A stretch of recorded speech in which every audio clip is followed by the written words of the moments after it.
Hi, I'm a P and this is Bootleg World History, Christmas edition. Ho, ho, ho, ho! Merry Christmas!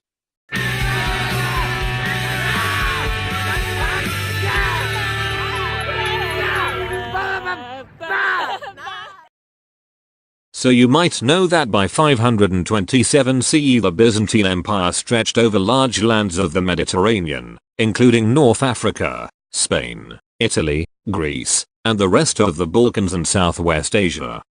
Although the land they ruled was vast, they had a highly centralized government which brought continuity to the empire even during times of unrest and war.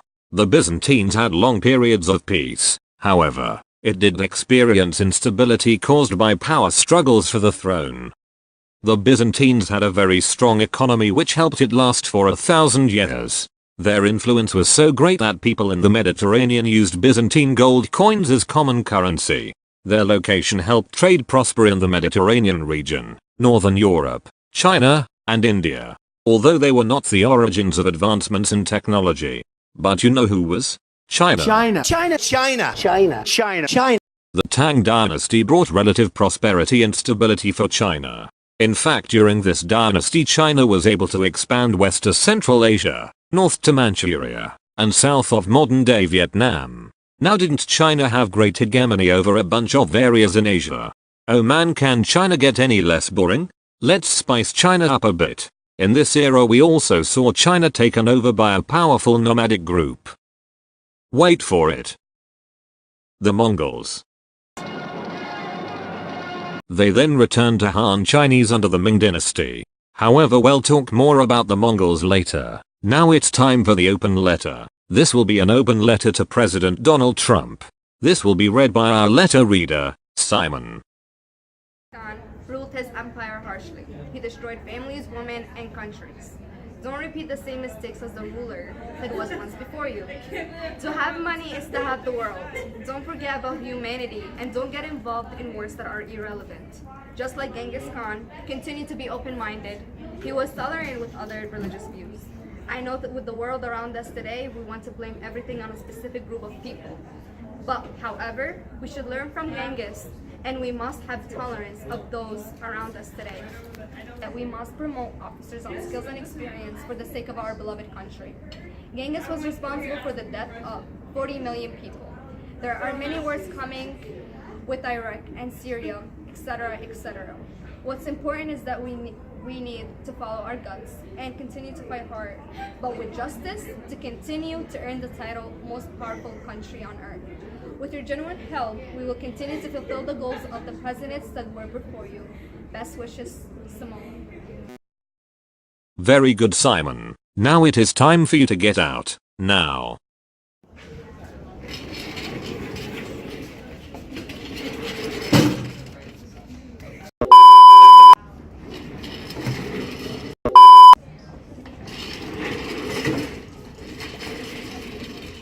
Wasn't that a great open letter, which was supposed to be read by me, but that's okay. I'm good with sharing the spotlight. Lies.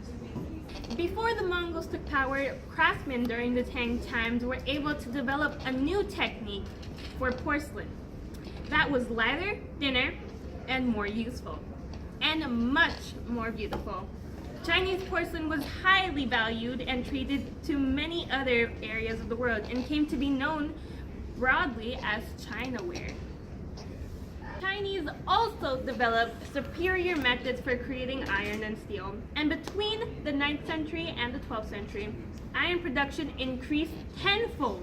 The Tang and the Song are the best known for these new technologies that were invented, such as gunpowder, movable type printing, and seafaring aids, such as magnetic compasses. All of these great inventions, and yet where is the medicine at? Oh wait, China in fact traded with Muslims along the Silk Road. See, the Islamic world had begun to make great advancements in math, sciences, and medicine. Further allowed for the Islamic religion to swoop right in and create a variation of the religion in China. Wow, isn't the Islamic world great? Would have been a shame to not let the Islamic religion not spread. Well, how did it spread? Well, see, there are three major reasons as to why Islam spread and why it was accepted so easily. For one, they had well-disciplined armies, and their armies were not that great. What? For one, they had well-disciplined armies. Their military commanders were capable and used effective military tactics, and their armies were very organized. The weakness of the Byzantine and the Persian Empire also played a factor as to why the Islamic religion spread. As the Islamic armies spread north, they were able to conquer the Byzantine and the Persian Empire as they have been fighting for a very long time and they were very weak. The third factor that contributed to the spread of the Islamic religion was the treatment of conquered people. The Quran forbade forced conversion, so conquered people were able to retain their own religion. Muslims considered Christians and Jews to be superior to polytheistic people, not only because they were monotheistic, but also because they adhered to a written religious code. As a result, Muslims called Christians and Jews people of the book. Many conquered people chose to convert to Islam, not only because of its appeal, but because as Muslims they did not have to pay a Empire didn't require its subjects to convert to Islam. Their stunning success certainly convinced a lot of people that this monotheism thing was legit. You paid the lower taxes if you were converted. And just as taxes on cigarettes led to people not wanting to smoke, taxes on worshiping your idols led to people not wanting to worship them anymore. In addition, Muslims were great conquerors. They spawned an explosion of trade and learning that lasted hundreds of years. They saved many of the classic texts that formed the basis of the Western canon, while Europe was ignoring them, and they paved the way for the Renaissance. The contribution of Muslims in Spain to the preservation of classical learning during the Dark Ages and to the first flowerings of the Renaissance has long been recognized. But Islamic Spain was much more than a mere larder where Hellenistic knowledge was kept for larder consumption by the emerging modern Western world. What is next on the video FP? Let's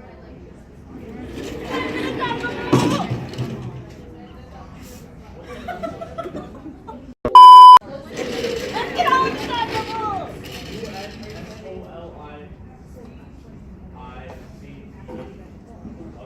I'm still in frame,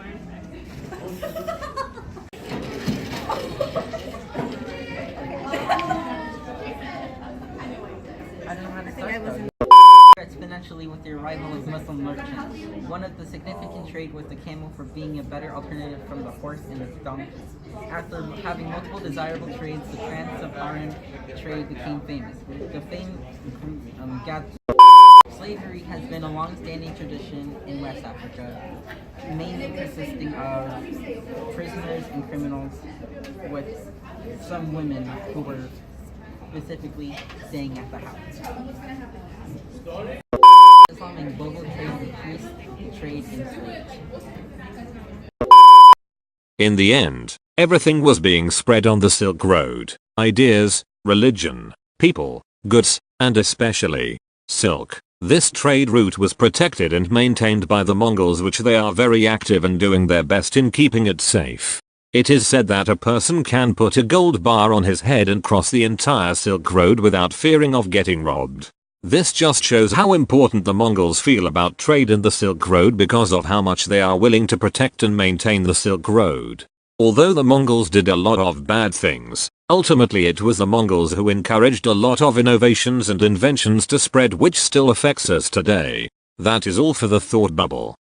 For today's Bootleg World History Christmas Edition episode, I hope you enjoyed. Thank you for watching. Hope you spill your water. I thought she could hit her water. Oh, there's water? I dropped the cup on the floor. He's trying to get these weird photos. I'm not trying. I will. Can I like zoom in on them? Like, what is that? Derp cow. It's cow derp. Now give me another animal. Look at that. Give me another animal. Come on, focus. Focus. Oh.